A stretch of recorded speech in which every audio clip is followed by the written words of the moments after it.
नमस्कार दोस्तों, आज की साखी सतगुरु नानक देव जी की है। आज की साखी के माध्यम से यह समझाने की कोशिश की गई है कि उस मालिक की लीला को कोई कभी समझ नहीं पाया है और ना ही उसकी लीला को, उसकी महिमा को समझा जा सकता है। वह तो केवल संत महात्मा ही है जो उसके गुणों का विस्तार करते हैं, उसके बारे में बताने की कोशिश करते हैं कि वह कैसे कैसे खेल रचता है।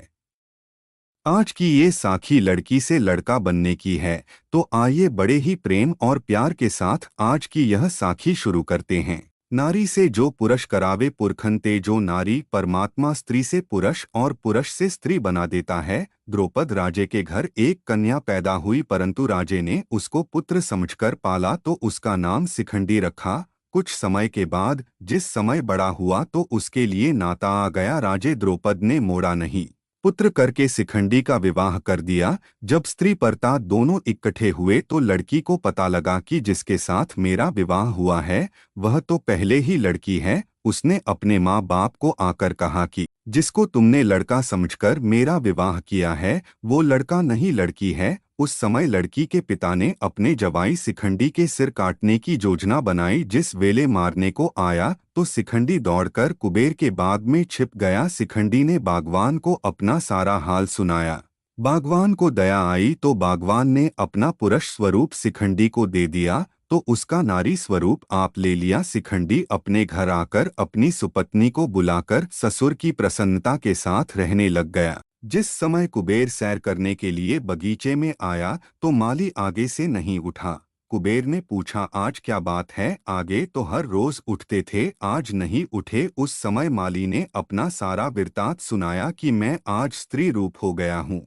कुबेर ने कहा, ठीक, फिर तुम स्त्री बने रहो और शिखंडी पुरुष बना रहे तो इसमें तेरा परोपकार है। देखो, शिखंडी तो नारी से पुरुष हो गया तो बागवान पुरुष से नारी हो गया। इस प्रकार एक साखी श्री गुरु नानक पातशाह की आती है। जिस समय भूमिया चोर चोरी छोड़कर एक महात्मा बन गया था, लोग श्री गुरु नानक देव जी का सच्चा सुचा सिख समझकर इसका पूजन भी करते तो इससे उपदेश भी सुना करते। जिस राजे के घर वह चोरी करके धन पदार्थ लूट पाट करके छोड़ आया था उसने सच्चा नेमी जानकर अपना वजीर बनाया था। सारी साखी आप जी पहले ही सरवन कर चुके हो। इस राजे के संतान नहीं थी। राजे ने भाई भूमिया को संगत समेत अरदास करवाई कि मेरे घर लड़का पैदा हो जाए, क्योंकि उस समय लड़कियों को बराबर के हक नहीं दिए जाते थे, लोग वितकरा करते थे। इसलिए उसने पुत्र होने की अरदास करवाई। थोड़े समय के बाद पुत्र की जगह पुत्री पैदा हो गई, लेकिन राजे ने सिदक नहीं हारा। उसने पुत्र समझकर ही खुशियां मनाई तो नाम भी शहजादे वाला रखा। तो उसको वस्त्र मर्दों वाले ही शुरू से पहनाते गए। जब वह बच्चा जवान हुआ तो किसी दूसरे राजे की लड़की के साथ इसकी सगाई हो गई। थोड़े समय के बाद बारात चढ़ी। उधर दूसरी तरफ किसी चुगलखोर ने चुगली कर दी कि तू अपनी बेटी राजे के शहजादे साथ नहीं बल्कि शहजादी के साथ विवाह करने का अनर्थ कर रहा है। यह काम आज तक पहले कभी नहीं हुआ। यह सुनकर बादशाह बहुत बेचैन हुआ तो उसने अपना मन बनाया कि उसकी परीक्षा की जाएगी। अगर लड़की साबित हुई तो राजे को झूठा साबित करके बारात खाली मोड़ दी जाएगी। आप ही झूठ बोलने वाला राजा प्रजा में शर्मसार होगा। तो राजे ने एक परीक्षा सोच ली और उधर दूसरी तरफ बारात आते एक शिकार शहजादे के आगे निकला। आखिर बिरत राजे की लीला अनुसार पिता से आज्ञा लेकर शिकार के मगर जाना किया तो शिकार तो कहीं जंगल में आलोप हो गया। राजे की संतान की श्रद्धा को फल लगाने के लिए अंतर्जामी श्री गुरु नानक देव जी बैठे हुए थे तो उस शहजादे वाले भेष में शहजादी ने जब माथा टेका तो महाराज जी ने वचन किया कि आओ राजकुमार, किस तरह आए हो। इसी वचन के साथ उसके अंग मर्दों वाले हो गए। फिर उसने वापस आकर अपने पिताजी को बताया। फिर उसका पिता भी आया तो उसने श्री गुरु नानक देव जी के चरण पकड़ लिए और कहा, महाराज जी, आपने मेरी पैज रख ली है। तो गुरु जी ने कहा कि मेरे प्यारे सिख, भूमिया और संगत की हुई अरदास कभी भी व्यर्थ नहीं हो सकती।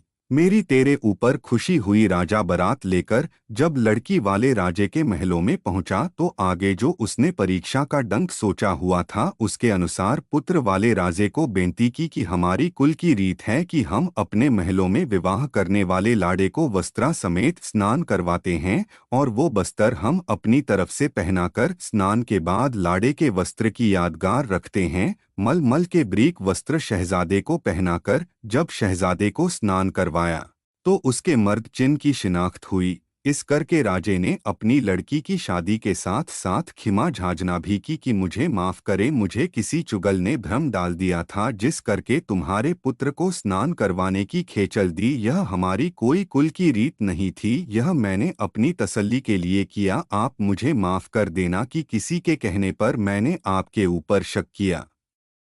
पुत्र राजे ने कहा कि चुगली नहीं, यह वार्ता सच ही थी, पर यह सब कुछ जगत श्री गुरु नानक देव जी की कृपा से 16 वर्ष शहजादी रहकर तो एक छिन में श्री गुरु नानक देव जी ने इसको शहजादा बना दिया। यह गुरु और गुरु जी की संगत की कृपा से ऐसा हुआ है। फिर वह राजा भी परिवार समेत गुरु जी का सिख हो गया। उस परमेश्वर का धन्यवाद करने लगे जो स्त्री से पुरुष और पुरुष से स्त्री बना देता है।